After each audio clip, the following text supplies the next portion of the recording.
ನಾನು ಕೂಡ ತುಂಬಾನೇ ಚೆನ್ನಾಗಿದ್ದೀನಿ. ಇವತ್ತು ಭಾನುವಾರ ಬೆಳಗ್ಗೆಯಿಂದನೇ ವ್ಲಾಗ್ನ ಸ್ಟಾರ್ಟ್ ಮಾಡ್ಕೊಂಡಿದ್ದೀನಿ.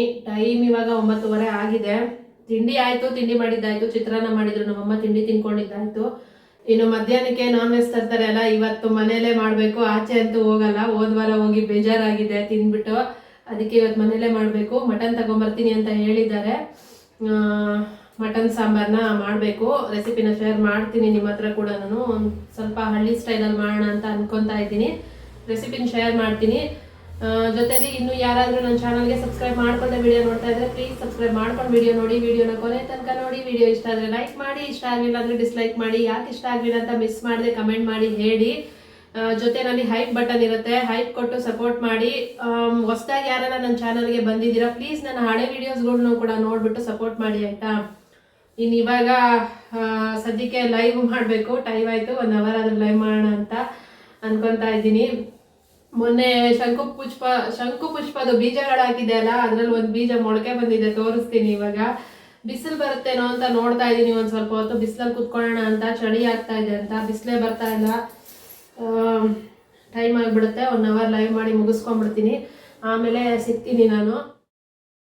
ಇನ್ನಿವಾಗ ನೋಡ್ತಾ ಇರೋದು ನೀವು ಶಂಕು ಪುಷ್ಪದ ಬೀಜ. ಸುಮಾರು ಬೀಜಗಳು ಹಾಕಿದ್ದೆ, ಅದರಲ್ಲಿ ಒಂದೇ ಒಂದು ಮೊಳಕೆ ಕಾಣಿಸ್ತಾ ಇದೆ. ಅದಕ್ಕೆ ಅದನ್ನು ತೋರಿಸೋಣ ಅಂತ ಅಂದ್ಬಿಟ್ಟು ತೋರಿಸ್ತಾ ಇದ್ದೀನಿ ಅಷ್ಟೇನೆ. ಝೂಮಲ್ಲಿ ತೋರಿಸ್ತೀನಿ ನೋಡಿ ಎಷ್ಟು ದೊಡ್ಡದಾಗಿ ಕಾಣ್ತಿದೆ ಮೊಳಕೆ ಅಂತ. ಸಣ್ಣದದು ಝೂಮ್ ಹಾಕಿರೋದಕ್ಕೆ ಅಷ್ಟು ದೊಡ್ಡದಾಗಿ ಕಾಣ್ತಾ ಇದೆ. ಅದರಲ್ಲಿ 2 ಕಲರ್ ಬೀಜ ಹಾಕಿರೋದು. ಬ್ಲೂ ಕಲರ್ದು ಒಂದೇ ಒಂದು ಬೀಜ ಇತ್ತು, ಇನ್ನು ಮಿಕ್ಕಿದ್ದೆಲ್ಲ ವೈಟ್ ಕಲರ್ ಹೂವು ಅಂತ ಹೇಳಿದ್ರು. ನೋಡೋಣ ಯಾವ ಕಲರ್ ಬರುತ್ತೆ ಗೊತ್ತಿಲ್ಲ. ಇನ್ನು ಸ್ವಲ್ಪ ಹೊತ್ತು ಬಿಸಿಲಲ್ಲಿ ಕೂತ್ಕೊಂಡೆ. ಲೈವ್ ಮುಗಿಸ್ಬಿಟ್ಟು ಬಂದು ಇದು ಬಿಸಿಲಲ್ಲಿ ಕೂತ್ಕೊಂಡಿರೋದು. ಬಿಸಿಲು ಚೆನ್ನಾಗಿ ಬರ್ತಿತ್ತು ಅಂದ್ಬಿಟ್ಟು ಅದ್ರ ಜೊತೆಯಲ್ಲಿ ಸುಮ್ಮನೆ ಕೂತ್ಕೊಳ್ಳೋ ಬದಲು ಆ ಗಿಡ ಎಲ್ಲನೂ ಒಳಗಡೆ ಇಟ್ಟಿದ್ದು, ಫ್ರಿಜ್ ಮೇಲೆ ಇಟ್ಟಿದ್ದೆ ಅಲ್ಲ ಆ ಗಿಡ ಎಲ್ಲ ಎಲೆಗಳು ಒಣಗಿದ್ದವೆಲ್ಲ ಹಂಗಂಗೆ ಇದ್ವು. ಅವನ್ನೆಲ್ಲ ತೆಗೆದೇ ಇರಲಿಲ್ಲ ಈ ನಡುವೆ. ಅದಕ್ಕೆ ನೆನೆ ಎಲ್ಲನೂ ತೆಗಿತಾ ಇದ್ದೀನಿ, ನೋಡೋಕೆ ಚೆನ್ನಾಗಿ ಕಾಣಿಸ್ತಾ ಇರಲಿಲ್ಲ ಅಂತ. ನೀಟಾಗಿ ಎಲ್ಲ ಎಲೆಗಳನ್ನೂ ತೆಗೆದಾಕ್ಬಿಟ್ಟು ಗಿಡನೆಲ್ಲ ಕ್ಲೀನ್ ಮಾಡಿ, ಸ್ವಲ್ಪ ಮಣ್ಣೆಲ್ಲ ಸೈಡ್ಗೆ ಹೋಗಿ ಗಿಡ ಎಲ್ಲ ಮೇಲೆ ಬಂದಂಗೆ ಕಾಣಿಸ್ತಾ ಇತ್ತು. ಅದಕ್ಕೆ ಚೆನ್ನಾಗಿ ಅದನ್ನು ಸ್ವಲ್ಪ ಒಳಗೆ ಒತ್ತಿಬಿಟ್ಟು ಅದಕ್ಕೆ ಇನ್ನೊಂದು ಚೂರು ಎಕ್ಸ್ಟ್ರಾ ಮಣ್ಣು ಹಾಕಿ ಧೂಳೆಲ್ಲ ಕುತ್ಕೊಂಡಿತ್ತು, ನೀಟಾಗಿ ಕ್ಲೀನ್ ಮಾಡ್ತಾ ಇದ್ದೀನಿ. ಒಂಥರ ಗಿಡ ಚೆನ್ನಾಗಿದೆ ಇದು ನೋಡೋದಕ್ಕೆ ಎಲ್ಲ. ಇದ್ರ ಹೆಸರು ಸ್ಪೈಡರ್ ಅಂತ. ಚೆನ್ನಾಗಿದೆ. ನರ್ಸರಿನಲ್ಲೇ ತೊಗೊಂಬಂದು ಅದು ಮೇಲೆ ಒಂದು ಚಿಕ್ಕ ಪಾಟಲ್ಲಿ ಇಟ್ಬಿಟ್ಟಿದ್ದೆ. ಎಲ್ಲ ಒಣಗ್ಕೊಂಬಿಟ್ಟಿತ್ತು. ತಿರ್ಗಾ ಅದನ್ನು ಫುಲ್ ಒಣಗೋಗಿತ್ತು. ಅದರಲ್ಲಿ ಏನೂ ಇರಲಿಲ್ಲ, ಬರೀ ಒಳಗಡೆ ಗೆಡ್ಡೆ ಥರ ಇರುತ್ತೆ ಅದು ಸಣ್ಣ ಸಣ್ಣದಾಗಿ, ಅವು ಮಾತ್ರ ಇದ್ವು. ಸರಿ ಅದು ನೋಡೋಣ ಅಂತ ಅಂದ್ಬಿಟ್ಟು ತೆಗೆದು ಇನ್ನೊಂದು ಪಾಟಲ್ಲಿ ಹಾಕಿದ್ದೆ. ಆಮೇಲೆ ಅದೆಲ್ಲ ಚೆನ್ನಾಗಿ ಗಿಡ ಮೊಳಕೆ ಬಂದು ಚೆನ್ನಾಗಿ ಬಂದಿತ್ತು. ಅದಕ್ಕೆ ಅದೇ ಗಿಡನೇ ಇವಾಗ ಇಂಡೋರ್ ಪ್ಲ್ಯಾಂಟೇ ಇದು. ಬಿಸಿಲಲ್ಲಿ ಇಟ್ಟರೆ ಅದು ಚೆನ್ನಾಗಿ ಬರಲ್ಲ, ಅದಕ್ಕೇನೆ ಮತ್ತೆ ಅದನ್ನು ಒಳಗಡೆ ಇಟ್ಟೆ. ಫ್ರಿಜ್ ಮೇಲೆ ಇಟ್ಟಿರ್ತೀನಿ, ಚೆನ್ನಾಗಿರುತ್ತೆ ನೋಡೋದಕ್ಕೆ ಅಂತ. ಇನ್ನು ಆ ಗಿಡನೆಲ್ಲ ಸ್ವಲ್ಪ ಆರೈಕೆ ಮಾಡಿದ್ದಾಯಿತು. ಆಮೇಲೆ ಅದನ್ನು ಎತ್ತಿಟ್ಬಿಟ್ಟು ಇನ್ನು ಮಧ್ಯಾಹ್ನಕ್ಕೆ ಅಡುಗೆಗೆ ರೆಡಿ ಮಾಡ್ಕೊಬೇಕಿತ್ತು. ಅಷ್ಟರಲ್ಲಿ ಮಟನ್ ತೊಗೊಂಬಂದಿದ್ರು. ಸರಿ ಅಂತ ಮಟನ್ಗೆಲ್ಲ ಬಿಡಿಸ್ಕೊತಾ ಇದ್ದೀನಿ. ಅದು ಕೂಡ ಬಿಸಿಲಲ್ಲಿ ಕುತ್ಕೊಂಡು ಆಚೆನೇ ಮಾಡ್ತಾಯಿದ್ದೀನಿ. ಯಾಕಂದರೆ ಚಳಿಗೆ ಬಿಸಿಲಲ್ಲಿ ಕುತ್ಕೊಂಡ್ರೆ ಒಂಥರ ಚೆನ್ನಾಗಿ ಅನ್ನಿಸ್ತಾ ಇರುತ್ತೆ. ಈರುಳ್ಳಿಗಳೆಲ್ಲ ಸ್ವಲ್ಪ ಒಳಗಡೆ ಇಟ್ಟಿದ್ದಕ್ಕೆ ಒಂಥರ 1-2 ಕೊಳ್ತಂಗಾಗಿದ್ವು. ಎಲ್ಲನೂ ತೆಗೆದಾಕಿದೆ. ಸ್ವಲ್ಪ ಹೊತ್ತು ಬಿಸಿಲಲ್ಲಿ ಇಟ್ಟೆ ಈರುಳ್ಳಿಗಳ್ನ. ಆಲೂಗೆಡ್ಡೆ ಎಲ್ಲ ಮೊಳಕೆ ಬಂದಿದ್ವು. ಬೇಗ ಅದನ್ನು ಯೂಸ್ ಮಾಡಿ ಖಾಲಿ ಮಾಡಬೇಕು. ಇನ್ನು ಸಾಂಬಾರ್ಗೆ ಏನೇನು ಬೇಕೋ ಎಲ್ಲ ಬಿಡಿಸಿ ರೆಡಿ ಮಾಡ್ಕೊಳ್ಳೋಣ ಅಂತ ಕೂತ್ಕೊಂಡಿದ್ದೀನಿ. ಅದ್ರ ಜೊತೆಯಲ್ಲಿ ಮೊಬೈಲ್ ಕೂಡ ನೋಡೋದು ನಂದು. ಇನ್ನೆಲ್ಲನೂ ರೆಡಿ ಮಾಡಿಕೊಂಡೆ ಬಿಡಿಸಿ. ಇನ್ನಿವಾಗ ಸಾಂಬಾರ್ಗೆ ಸ್ವಲ್ಪ ಹಳ್ಳಿ ಸ್ಟೈಲಲ್ಲಿ ಮಾಡೋಣ ಅಂತ ಅಂದ್ಕೊಂಡೆ. ಹಾಗಾಗಿ ಹಳ್ಳಿ ಸ್ಟೈಲಲ್ಲಿ ಮಾಡ್ತಿರೋದು. ಇದರಲ್ಲಿ ಬರೀ ನಾನು ಮೆಣಸಿನ್ಕಾಯಿನೂ ಮತ್ತು ಈರುಳ್ಳಿ ಹುರ್ಕೋತಾ ಇದ್ದೀನಿ. ಸ್ವಲ್ಪ ಸ್ಪೈಸಸ್ ಹಾಕ್ಕೊತೀನಿ ಅಷ್ಟೇನೆ. ಶುಂಠಿ, ಬೆಳ್ಳುಳ್ಳಿ, ಟೊಮೆಟೊ, ಧನಿಯಾ ಪುಡಿ ಇದನ್ನೆಲ್ಲ ಉರಿತಾ ಇಲ್ಲ, ಅದೆಲ್ಲ ಡೈರೆಕ್ಟಾಗಿ ಹಾಕ್ತಾ ಇದ್ದೀನಿ. ಬರೀ ಇಷ್ಟು ಮಾತ್ರ ಹುರ್ಕೋತಾ ಇರೋದು ನೋಡಿ. ಆ ಸ್ಪೈಸಸಲ್ಲಿ ಚಕ್ಕೆ, ಲವಂಗ, ಸೋಂಪು, ಒಂದು ಸ್ವಲ್ಪ ಕಲ್ಲುವು ಎಲ್ಲ ಇದೆ. 1-2 ಪಲಾವ್ ಎಲೆ ಕೂಡ ಹಾಕ್ಕೊಂಡಿದ್ದೀನಿ ಇದರಲ್ಲಿ. ಚೆನ್ನಾಗಿರುತ್ತೆ, ಟ್ರೈ ಮಾಡಿ ನೋಡಿ. ಈ ಥರ ಯಾರಾದರೂ ಮಾಡಿಲ್ಲ ಅನ್ನೋದಾದರೆ ಟ್ರೈ ಮಾಡಿ ನೋಡಿ. ಇದಿಷ್ಟು ಮಾತ್ರನೇ ಹುರ್ಕೊಂಡಿರೋದು, ಇನ್ನು ಮಿಕ್ಕಿದ್ದನ್ನೆಲ್ಲ ಹಾಗೆ ಹಾಕ್ಕೋತಾ ಇರೋದು. ಒಂಥರ ಹೊಸ್ದಾಗಿ ಟ್ರೈ ಮಾಡಿದೆ, ಚೆನ್ನಾಗೇ ಇತ್ತು. ಸಾಂಬಾರು ಚೆನ್ನಾಗಿ ಬಂದಿತ್ತು. ಸ್ವಲ್ಪ ಕಾಯಿ ತುರಿ ತೊಗೊಂಡಿದ್ದೀನಿ, ಕೊತ್ತಂಬರಿ ಸೊಪ್ಪು, ಒಂದೇ ಒಂದು ಟೊಮೆಟೊ, ಶುಂಠಿ, ಬೆಳ್ಳುಳ್ಳಿ ಇವಿಷ್ಟೂ ಹಸಿಯಾಗಿ ಹಾಗೆ ಹಾಕ್ಕೋತಾ ಇರೋದು, ಯಾವುದೂ ಉರಿತಾ ಇಲ್ಲ. ತೆಂಗಿನಕಾಯಿನ ಸ್ವಲ್ಪ ಕಮ್ಮಿ ಹಾಕ್ಕೋಬೇಕು, ಕಾಯಿ ತುರಿ ಜಾಸ್ತಿ ಹಾಕ್ಕೋಬಾರ್ದು ಮಟನ್ ಸಾಂಬಾರಿಗೆ. ಅದೊಂಥರ ಸ್ವೀಟ್ ಅನಿಸ್ಬಿಡುತ್ತೆ. ಟೊಮೆಟೊ ಕೂಡ ಅಷ್ಟೇನೆ, ಕಮ್ಮಿ ಹಾಕ್ಕೊಂಡ್ರೆ ಚೆನ್ನಾಗಿರುತ್ತೆ, ಜಾಸ್ತಿ ಹಾಕ್ಕೊಂಡ್ರೆ ಟೇಸ್ಟ್ ಚೆನ್ನಾಗಿರಲ್ಲ ತಿನ್ನೋದಕ್ಕೆ ಅಂತ. ಸ್ವಲ್ಪನೇ ಹಾಕೋತಾ ಇರೋದು. ಕಾಯಿ ಜಾಸ್ತಿ ಹಾಕ್ಕೋಬಾರ್ದು, ಸ್ವೀಟ್ ಆಗಿಬಿಡುತ್ತೆ ಸಾಂಬಾರು, ಚೆನ್ನಾಗಿ ಅನಿಸಲ್ಲ. ಇನ್ನು ಎಲ್ಲನೂ ಮಿಕ್ಸಿ ಜಾರ್ಗೆ ಹಾಕ್ಕೊಂಡೆ. ಇನ್ನು ಹುರಿದಿಟ್ಕೊಂಡಿರೋದು ಕೂಡ ಸ್ವಲ್ಪ ಹೊತ್ತು ಆರಕ್ಕೆ ಬಿಟ್ಟಿದ್ದೆ. ಆರಿದ್ಮೇಲೆ ಅದನ್ನು ಕೂಡ ಹಾಕ್ಕೋತಾ ಇದ್ದೀನಿ. ಅದನ್ನು ಹಾಕ್ಕೊಂಡು ಒಂದು 3 ಸ್ಪೂನಷ್ಟು ಧನಿಯಾ ಪುಡಿ ಹಾಕ್ಕೋತೀನಿ. ಧನಿಯಾ ಪುಡಿ ಒಂದು ಸ್ವಲ್ಪ ಜಾಸ್ತಿ ಬೇಕಾಗುತ್ತೆ. ಒಂದು ಅರ್ಧ kg ಮಟನ್ಗೆ ಮಾಡ್ತಾ ಇರೋದು ನಾನು. ಧನಿಯಾ ಪುಡಿ ಒಂದು 3 ಸ್ಪೂನಷ್ಟು ಹಾಕ್ಕೊಂಡು, ಒಂದು ಅರ್ಧ ಸ್ಪೂನಷ್ಟು ಗರಂ ಮಸಾಲ ಹಾಕ್ಕೊಂಡು, ಒಂದು ಚಿಟಿಕೆಯಷ್ಟು ಅರಿಶಿನ ಕೂಡ ಹಾಕ್ಕೊಂಡು ನೀರು ಹಾಕಿ ಚೆನ್ನಾಗಿ ನುಣ್ಣಗೆ ರುಬ್ಕೊಳ್ಳೋದು. ಚೆನ್ನಾಗಿ ಪೇಸ್ಟ್ ಮಾಡ್ಕೊಬೇಕಾಗತ್ತೆ ಮಸಾಲೆನ. ಹಂಗೆ ಚೆನ್ನಾಗಿ ಪೇಸ್ಟ್ ಮಾಡ್ಕೊಂಡ್ರೆ ಸಾಂಬಾರು ಚೆನ್ನಾಗಿ ಬರೋದು. ಎಲ್ಲನೂ ನೀರು ಹಾಕಿ ಚೆನ್ನಾಗಿ ರುಬ್ಬಿ ರೆಡಿ ಮಾಡಿಕೊಂಡೆ.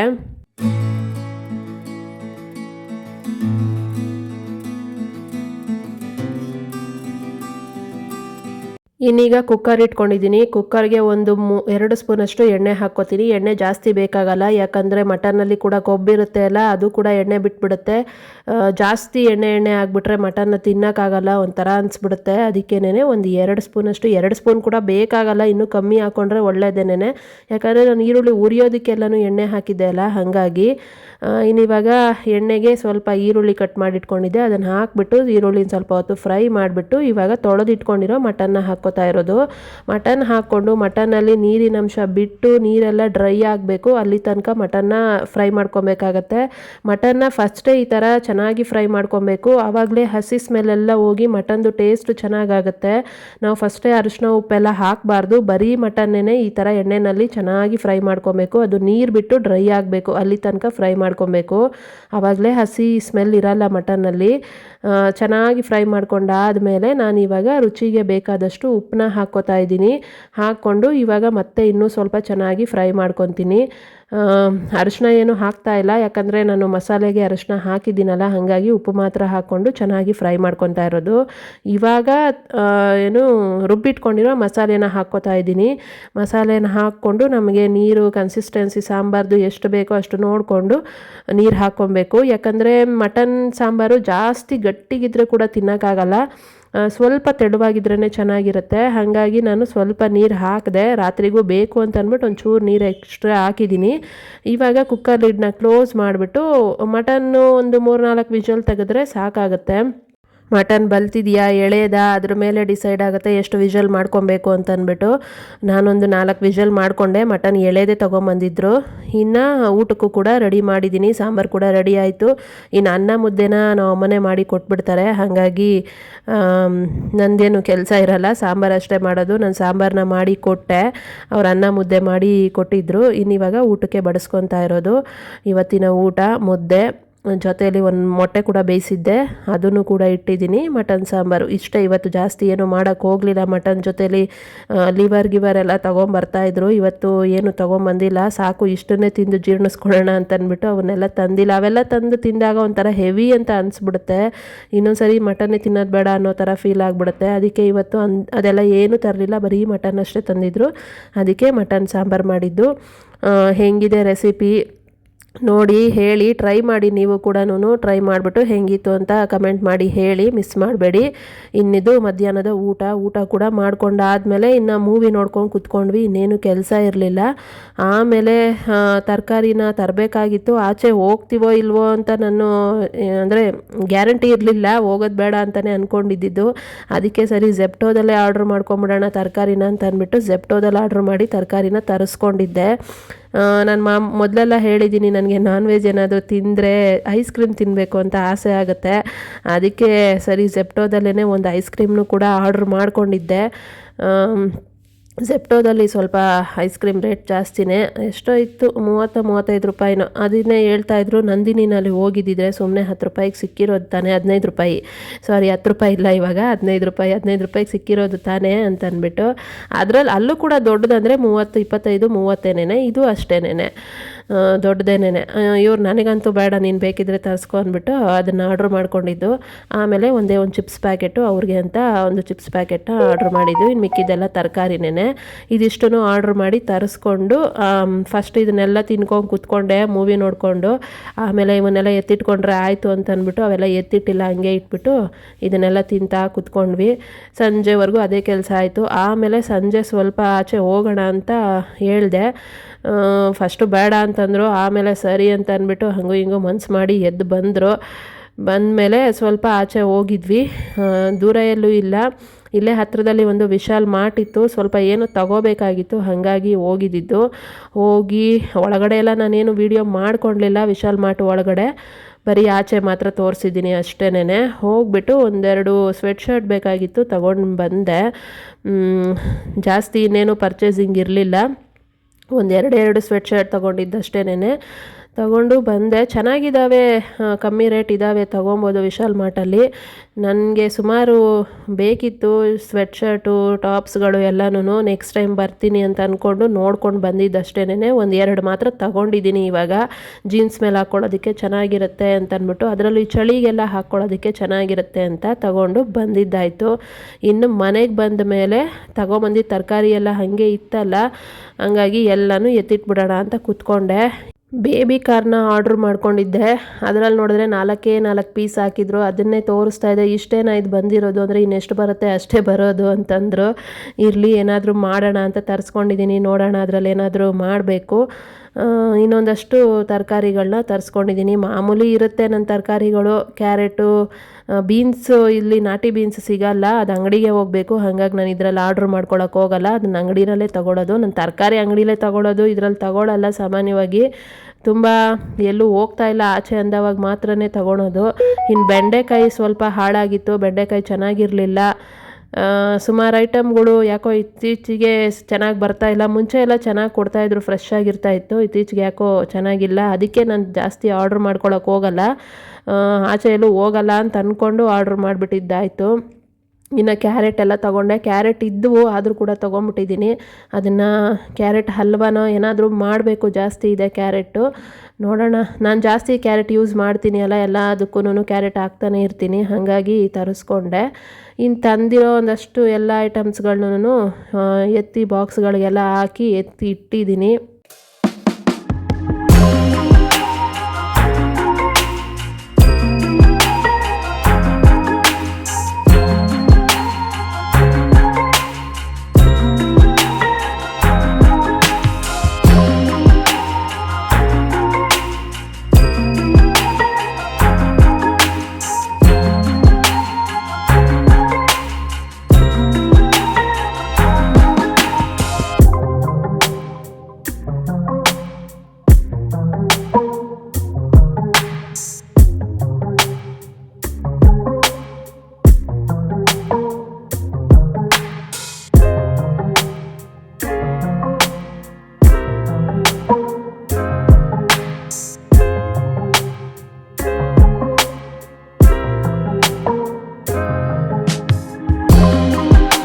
ಇನ್ನು ತರಕಾರಿಗಳನ್ನೆಲ್ಲ ಎತ್ತಿಟ್ಟಾದಮೇಲೆ ಇನ್ನು ರಾತ್ರಿ ಊಟಕ್ಕೆ ಅದೇ ಸಾಂಬಾರು ಇತ್ತಲ್ಲ, ಸಾಂಬಾರನ್ನ ಬಿಸಿ ಮಾಡೋದಕ್ಕೆ ಇಡ್ತಾಯಿದ್ದೀನಿ. ನಮ್ಮಮ್ಮ ಮುದ್ದೆ ಮಾಡ್ತೀನಿ ಅಂತಂದರು. ಸರಿ ಅದೇ ಊಟನೇ ತಿನ್ಕೊಂಡು ಎಲ್ಲನೂ ಕಿಚನ್ನ ತೊಳೆದು ಕ್ಲೀನ್ ಮಾಡಬೇಕಲ್ಲ. ಇನ್ನು ನಾನ್ ವೆಜ್ ಮಾಡಿರೋದು ಅಂದರೆ ಕಿಚನ್ ಎಲ್ಲ ಸ್ಮೆಲ್ ಇರುತ್ತೆ. ಅದರಲ್ಲೂ ಮಟನ್ ಅಂದರೆ ಜಿಡ್ಡು ಜಾಸ್ತಿ ಇರುತ್ತೆ. ತಿಂದುಬಿಟ್ಟು ಎಲ್ಲ ತೊಳೆದಾಕಬೇಕು. ಕೋಲ್ಡ್ ಟೈಮಲ್ಲಂತೂ ಅದು ಬೇಗನೆ ಜಿಡ್ಡು ಕಟ್ಕೊಂಡ್ಬಿಡುತ್ತೆ ಮಟನ್ನು. ಹಾಗಾಗಿ ಅದಕ್ಕೆ ಬಿಸಿಗಿಡ್ತಾ ಇದ್ದೀನಿ ಸಾಂಬಾರನ್ನ. ಅದು ಸಾಂಬಾರಿಗೆ ಬಿಸಿಗಿಟ್ಬಿಟ್ಟು ಈ ಕಡೆ ಬಟಾಣಿ ತೊಗೊಂಡಿದ್ದೆ. ಹಾಗಾಗಿ ಬಟಾಣಿ ಕೂಡ ಬಿಡಿಸಿ ಎಲ್ಲ ಎತ್ತಿಟ್ಬಿಡೋಣ ಅಂತಂದ್ಬಿಟ್ಟು ಬಿಡಿಸಿ ಇಟ್ಕೊಂಡ್ರೆ ಬೆಳಗ್ಗೆ ಹೊತ್ತು ಈಸಿ ಆಗುತ್ತೆ. ಆವಾಗಲೇ ಬಿಡಿಸಿ ಮಾಡ್ಕೊಬೇಕು ಅಂದರೆ ಟೈಮ್ ಆಗಲ್ಲ, ಹಾಗಾಗಿ ಬಿಡಿಸೋದಕ್ಕೆ ಅಂತ ಕೂತ್ಕೊಂಡೆ.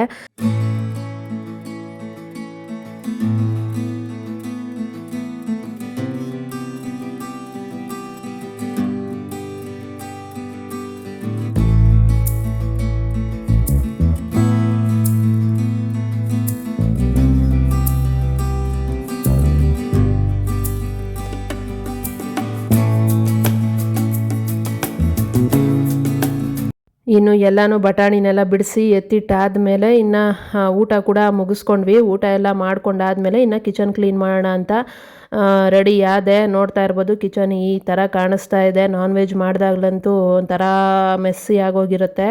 ಫುಲ್ ಕಿಚನ್ನು ಕ್ಲೀನ್ ಮಾಡಬೇಕು. ನೆಕ್ಸ್ಟ್ ವೀಕಲ್ಲೋ ಯಾವಾಗಲಾದರೂ ಮಾಡಬೇಕು. ಎಲ್ಲನೂ ಧೂಳು ಜಾಸ್ತಿ ಆಗಿದೆ. ಇನ್ನು ಈ ಥರ ಇರೋ ಕಿಚನ್ನ ತೊಳೆದು ಎಲ್ಲ ಕ್ಲೀನ್ ಮಾಡೋಷ್ಟೊತ್ತಿಗೆ ಸಾಕಾಗೋಯ್ತು. ಆ ಥರ ಇರೋ ಕಿಚನ್ನ ಈ ಥರ ಮಾಡಿದೆ. ಇವಾಗೆಲ್ಲ ನೀಟಾಗಿ ಕಾಣಿಸ್ತಾ ಇದೆ. ಎಲ್ಲನೂ ತೊಳೆದು ಎತ್ತಿಟ್ಟಿದ್ದೀನಿ. ಕ್ಲೀನ್ ಆಗಿದೆ ಕಿಚನ್ ಈಗ.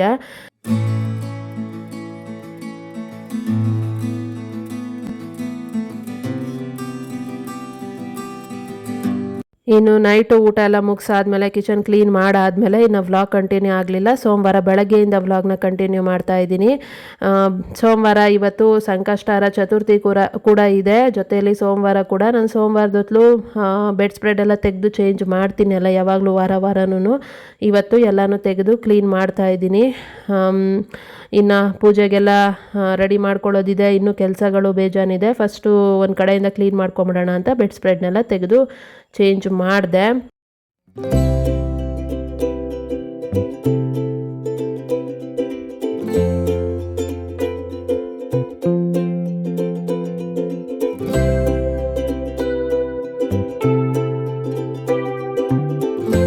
ಇನ್ನು ಬೆಡ್ ಸ್ಪ್ರೆಡ್ ಎಲ್ಲ ತೆಗೆದು ಕ್ಲೀನ್ ಮಾಡಾದ್ಮೇಲೆ ಇನ್ನು ಮನೆಯನ್ನೆಲ್ಲ ಕಸ ಗುಡಿಸ್ಬಿಟ್ಟು ಆಚೆ ಎಲ್ಲನೂ ಮೇಲಿಂದ ಎಲ್ಲ ನೀರು ಹಾಕಿ ತೊಳೆದಿದ್ದೀನಿ. ಇವತ್ತು ಸೋಮವಾರ ಸಂಕಷ್ಟಾರ ಚತುರ್ಥಿ ಬೇರೆ ಇದೆ, ಹಾಗಾಗಿ ಎಲ್ಲನೂ ತೊಳೆದು ಕ್ಲೀನ್ ಮಾಡಿದ್ದೀನಿ ಮೇಲಿಂದ. ಇವಾಗ ಹೊಸಲನ್ನೆಲ್ಲನೂ ಒರೆಸ್ಕೊಂಡು ಅರಿಶಿನ ಕುಂಕುಮ ಇಟ್ಬಿಟ್ಟು ರಂಗೋಲಿ ಒಂದು ಬಿಡಿಸ್ತಾ ಇದ್ದೀನಿ. ಈ ರಂಗೋಲಿ ಎಲ್ರಿಗೂ ಗೊತ್ತಿರೋದೇನೆ, 11ರಿಂದ 6 ಚುಕ್ಕಿ ರಂಗೋಲಿ. ಇದು ಚುಕ್ಕಿ ರಂಗೋಲಿ ಹಾಕ್ತಾ ಇದ್ದೀನಿ ಇವತ್ತು. ದೊಡ್ಡದಾಗಿ ಬಿಡಿಸಿದ್ರೆ ಚೆನ್ನಾಗಿರುತ್ತೆ, ದೊಡ್ಡದಾಗಿ ಬಿಡಿಸಿ ಕಲ್ಲರೆಲ್ಲ ಹಾಕಿದ್ರೆ ಸಖತ್ತಾಗಿರುತ್ತೆ ರಂಗೋಲಿ. ಇದು ರೋಸ್ ರಂಗೋಲಿ. ನಾನು ಸ್ವಲ್ಪ ಸ್ಟೈಲ್ ಚೇಂಜ್ ಮಾಡಿ ಬಿಡಿಸಿದ್ದೀನಿ ಅಷ್ಟೇ. ಇವತ್ತು ಹೆಂಗಿದೆ ರಂಗೋಲಿ ಅಂತ ನೋಡಿ ಕಮೆಂಟ್ ಮಾಡಿ ಹೇಳಿ. ಹೆಂಗಿದೆ, ಚೆನ್ನಾಗಿದೆಯೋ ಇಲ್ವೋ, ಏನು ಎತ್ತ ಎಲ್ಲ ನನಗೆ ಗೊತ್ತಾಗುತ್ತೆ. ಕಮೆಂಟ್ ಮಾಡಿ ಹೇಳಿ, ಮಿಸ್ ಮಾಡ್ದಿರಾ.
ಫೈನಲ್ಲಾಗಿ ರಂಗೋಲಿ ಈ ಥರ ಕಾಣಿಸ್ತಾ ಇದೆ. ಅಂದರೆ ಇದು ತುಳಸಿ ಗಿಡದ ಹತ್ರ ಬಾಗ್ಲ ಹತ್ರ ಇರೋದು ಈ ಥರ ಕಾಣಿಸ್ತಾ ಇದೆ. ಹೆಂಗಿದೆ ಅಂತ ಕಮೆಂಟ್ ಮಾಡಿ ಹೇಳಿ.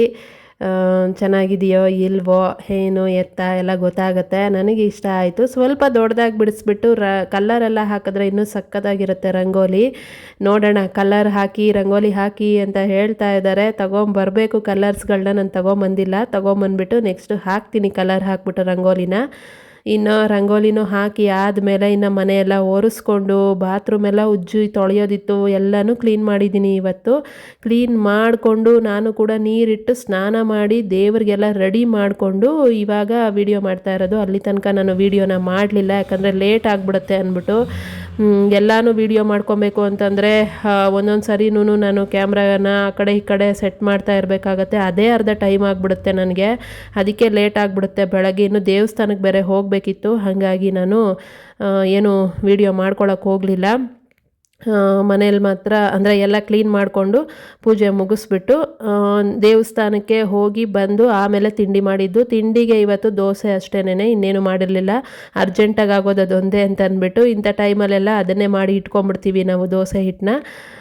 ಬೇಗ ದೋಸೆನೋ ಇಡ್ಲಿನೋ ಏನೋ ಒಂದು ಹಾಕ್ಕೊಬಿಡ್ಬೋದು ಅಂತ ಅಂದ್ಬಿಟ್ಟು. ಇನ್ನು ಮನೇಲಿ ಕೂಡ ಪೂಜೆ ಮುಗಿಸ್ಬಿಟ್ಟು ದೇವಸ್ಥಾನಕ್ಕೆ ಕೂಡ ಹೋದ್ವಿ. ಇಲ್ಲೇ ಮಾಮೂಲಿಯಾಗಿ ನಾನು ಯಾವಾಗಲೂ ಹೋಗೋ ದೇವಸ್ಥಾನನೇ ವೀರಭದ್ರ ಸ್ವಾಮಿ ದೇವಸ್ಥಾನ. ಅಲ್ಲಿ ಹೋದ್ರೇನೆ ಶಿವನ ದರ್ಶನನೂ ಆಗುತ್ತೆ, ಗಣೇಶನ ದರ್ಶನನೂ ಆಗುತ್ತೆ ಅಂತ ಅಂದ್ಬಿಟ್ಟು ಅಲ್ಲಿಗೆ ಹೋಗೋದು. ಹತ್ತಿರ ಕೂಡ ಇದೆ ನಮಗೆ ಹೋಗಿ ಬರೋದಕ್ಕೆ ಅಂತ ಯಾವಾಗಲೂ ನಾನು ಅಲ್ಲಿಗೆ ಹೋಗ್ತಾ ಇರ್ತೀನಿ. ಇನ್ನಿವಾಗ ದೇವಸ್ಥಾನಕ್ಕೆ ಬಂದಿದ್ದೀನಿ.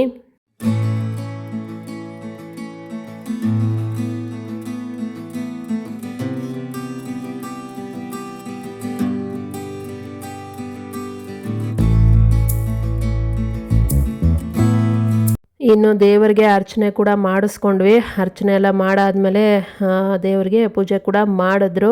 ವೀರಭದ್ರ ಸ್ವಾಮಿ ಚೆನ್ನಾಗಿ ಅಲಂಕಾರ ಆಗಿದೆ ಅಲ್ವಾ. ಇವಾಗ ಅರ್ಚನೆ ಮಾಡ್ತಾ ಇದ್ದಾರೆ. ಅರ್ಚನೆ ಮಾಡಿ ಮಂಗಳಾರತಿ ಮಾಡ್ತಾರೆ. ನೋಡಿ ನೀವು ಕೂಡ ದೇವರು ಒಳ್ಳೇದು ಮಾಡಲಿ ಎಲ್ಲರಿಗೂ ಕೂಡ. ಯಾರೆಲ್ಲ ನನ್ನ ವೀಡಿಯೋನ ನೋಡ್ತಾ ಇದ್ದೀರಾ ಅವ್ರಿಗೆಲ್ಲರಿಗೂ ವೀರಭದ್ರ ಸ್ವಾಮಿ ಒಳ್ಳೇದು ಮಾಡಲಿ ಅಂತ ಕೇಳ್ಕೊತೀನಿ.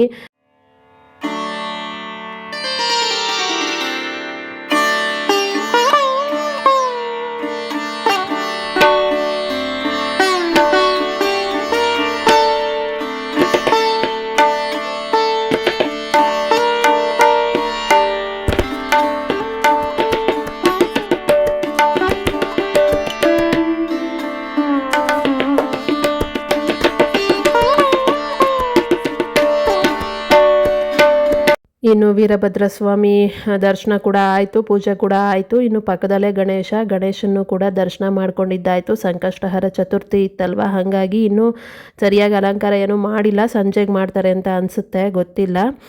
ಇನ್ನು ಗಣೇಶನ ದರ್ಶನ ಆದಮೇಲೆ ಗಣೇಶನ ಪಕ್ಕದಲ್ಲೇ ಶಿವ ಇರೋದು. ಶಿವನ ದರ್ಶನ ಕೂಡ ಮಾಡಬೇಕಲ್ಲ, ಸೋಮವಾರ ಇವತ್ತು. ಸೋಮವಾರನೇ ಸಂಕಷ್ಟಹರ ಚತುರ್ಥಿ ಬಂದಿರೋದು, ಒಂಥರ ಖುಷಿ ವಿಷಯ. ಎಲ್ಲರನ್ನೂ ಒಟ್ಟಿಗೆ ನೋಡ್ಕೊಂಡಿದ್ದಾಯಿತು. ಶಿವನಿಗೆ ಅಲಂಕಾರ ಚೆನ್ನಾಗಿ ಮಾಡಿದ್ದಾರೆ. ಇನ್ನು ಶಿವನ ದರ್ಶನವೂ ಆಯಿತು. ಇನ್ನು ನಾವು ಪ್ರಸಾದ ಕೊಟ್ಟರು ತಿಂದ್ಕೊಂಡು ಮನೆಗೆ ಬಂದ್ವಿ. ಇನ್ನು ಇವತ್ತಿನ ವ್ಲಾಗ್ ಇಷ್ಟೇನೆ. ನನ್ನ ವ್ಲಾಗ್ ನಿಮ್ಗೇನಾದರೂ ಇಷ್ಟ ಆಗಿದರೆ ಪ್ಲೀಸ್ ಒಂದು ಲೈಕ್ ಮಾಡಿ, ಶೇರ್ ಮಾಡಿ, ಸಬ್ಸ್ಕ್ರೈಬ್ ಮಾಡ್ಕೊಳ್ಳಿ. ನೆಕ್ಸ್ಟ್ ವ್ಲಾಗಲ್ಲಿ ಸಿಗ್ತೀನಿ. ಅಲ್ಲಿ ತನಕ ನಾನು ಮಿಸ್ ಮಾಡ್ಕೊತಾ ಇರಿ. Thank you so much. Take care. Bye bye.